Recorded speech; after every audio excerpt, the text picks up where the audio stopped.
లక్ష్మీ ఆరాధనని ఒక పద్ధతి ప్రకారం చేస్తే చాలు. అది ఎలా చేయాలో ఇప్పుడు ఈ వీడియోలో తెలుసుకుందాం. మరి లక్ష్మీదేవికి రోజు పూజ చేయాలి. మరియు శుక్రవారం రోజున మహాలక్ష్మీదేవికి విశేషమైన ఆరాధన చేయాలి. అయితే లక్ష్మీదేవికి శుక్రవారం అంటే చాలా ఇష్టం. ఎందుకంటే మహాలక్ష్మీదేవి భృగు మహర్షికి కుమార్తెగా జన్మించింది. అందుకే ఆ అమ్మవారిని భార్గవి అన్నారు. అదే విధంగా భార్గవి అమ్మవారికి సోదరుడిగా శుక్రుడు జన్మించాడు. అందుకే భృగుపుత్రుడు కాబట్టి ఆయనని భృగు అని పిలుస్తారు.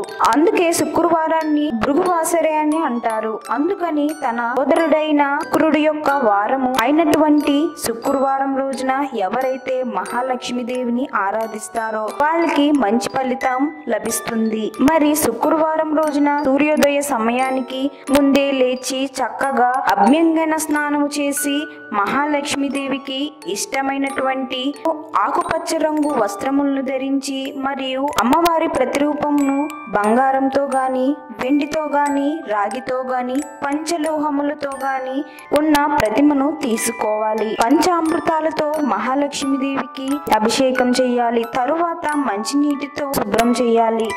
గంధం కుంకుమ మహాలక్ష్మీదేవికి అలంకరించాలి. ఆవనేయితో ఒక దీపము మరియు నువ్వుల నూనెతో ఒక దీపము వెలిగించాలి. తరువాత ఓం మహాలక్ష్మి నమో నమః అనే నామాన్ని జపిస్తూ ఎర్ర రంగు పుష్పములతో తులసి దళములతో అదే విధంగా దమనముతో పూజ చేసి మరియు అమ్మవారికి గుడాన్నము అంటే మహాలక్ష్మీదేవికి చాలా ఇష్టం. మరి గుడాన్నము అంటే బెల్లంతో చేసిన అన్నం ప్రసాదంగా పెట్టి పూజ చేసుకోవాలి. మరియు పూజ చేసుకున్న కుంకుమను చక్కగా నుదిటిన పెట్టుకోవాలి.